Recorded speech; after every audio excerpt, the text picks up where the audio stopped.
கால ஓட்டத்துக்கு மத்தியில் எல்லாமே மாற்றமடைந்து வரக்கூடியதை நம்ம எப்பொழுதுமே பார்த்து வர்றோம்.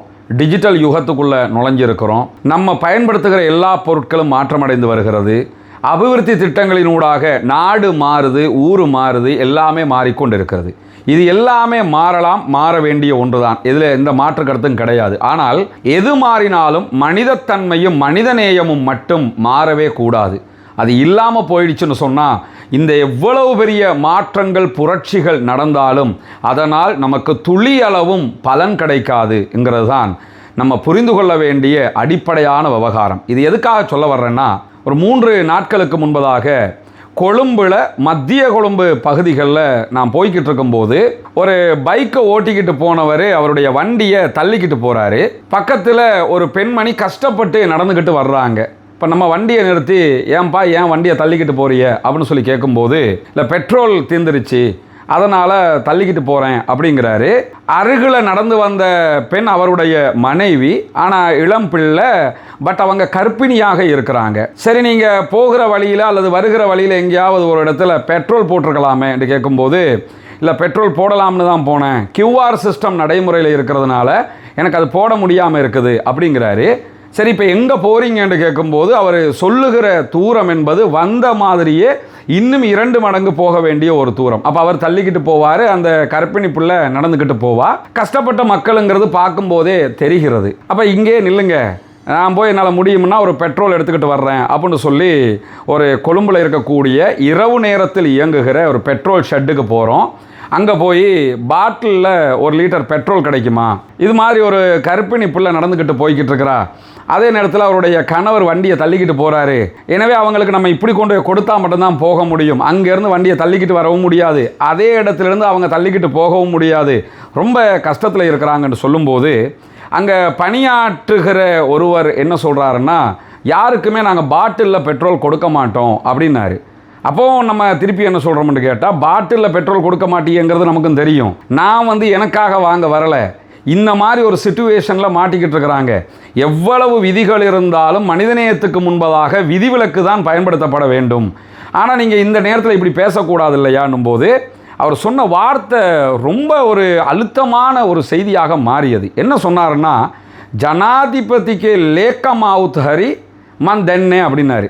ஜனாதிபதியின் செயலாளர் கேட்டால் கூட நான் தரமாட்டேன் அப்படின்னாரு.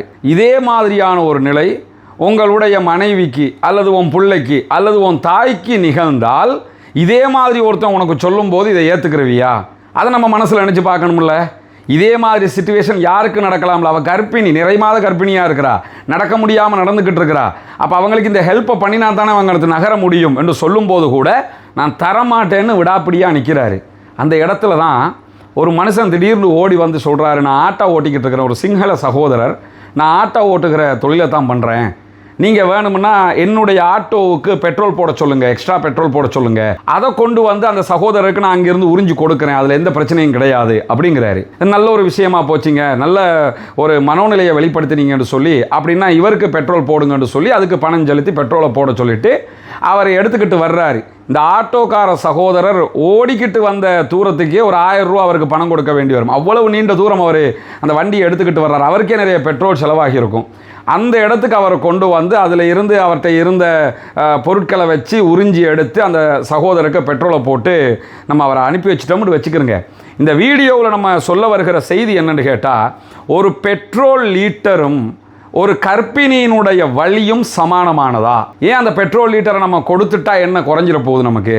அதை எடுக்கிறதுக்காக ஜனாதிபதியினுடைய செயலாளர் சொன்னால் கூட நான் தரமாட்டேன்னு ஒருத்தர் சொல்கிறாருன்னா இங்கே மனித நேயம் இருக்கிறதா இல்லையா? ஒரு கர்ப்பிணி அவள் வலியில் துடிக்கக்கூடிய கட்டத்துக்கு அது நடந்துடும். நிறைமாத கர்ப்பிணியாக இருக்கிறா, நடந்து போகிற நேரத்திலேயே எதுவும் நடக்கலாம் என்கிற ஒரு ஆபத்தான சூழல் இருக்கும்போது கூட நம்ம இந்த இடத்துல அவங்களுக்கு உதவ வேண்டியதானே கடமை.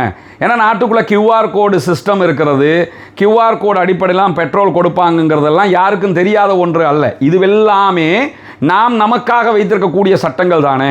ஒரு நிறைமாத கர்ப்பிணியாக இருந்து கஷ்டத்தில் இருக்கிற போது இந்த சட்டத்தில் ஒரு விலக்கு கொடுத்து 1 லிட்டர் பெட்ரோலை கொடுக்கறதுனால என்ன நடந்துட போகுது என்கிற கேள்வி எழுகிறதா இல்லையா? எனவே முதல்ல நம்ம புரிய வேண்டிய விஷயமே என்னன்னா, எதோட கம்பேர் பண்ணுறோம்ங்கிறது தான். 1 லிட்டர் பெட்ரோலும் ஒரு கர்ப்பிணியினுடைய வலியும் சுமையும் சமனானது அல்ல. மனிதநேயம் மட்டும்தான் பெருமதியானது, மற்ற அனைத்துமே பெருமதியற்றது என்கிற ஒரு அடிப்படையை நாம் எப்பொழுதுமே புரிந்து கொள்ள வேண்டும். மனிதநேயம் காப்போம், மனிதநேயத்தோடு வாழ்வோம் என்கிற செய்தியைத்தான் மக்களுக்கு மத்தியில் நாம் கொண்டு போய் சேர்க்க வேண்டும். அல்லாஹு தாலா குர்ஆனில் ஒரு அற்புதமான செய்தியை சொல்லுகிறான். ஒரு மனிதனை வாழ வைத்தவன் முழு மனித சமூகத்தையும் வாழ வைத்தவனாவான். ஒரு மனுஷனுக்கு ஏதோ ஒரு சின்ன வாய்ப்பு நமக்கு கிடைச்சாலும் மனித நேயத்தை முன்னிறுத்தி நம்ம ஒரு ஹெல்ப்பை பண்ணிட்டோம்னா முழு சமூகத்துக்குமே அந்த உதவியை செய்தது போன்று ஆகிவிடும். இந்த சம்பவத்தில் அந்த ஆட்டோக்காரர் நடந்து கொண்ட முறை ரொம்ப நெகிழ்வாக இருந்தது. அல்லாஹு தாலா அவருக்கு ஹிதாயத்தை கொடுக்க வேண்டும், அவருக்கு மேலதிக சுகபோகங்களை கொடுக்க வேண்டும் என்கிற பிரார்த்தனையை நான் முன்வைக்க கடமைப்பட்டிருக்கிறேன். மனிதநேயம் காப்போம், மனிதநேயத்தோடு வாழ்வோம் என்கிற செய்தியை உலகம் முழுவதும் கொண்டு செல்வோம்.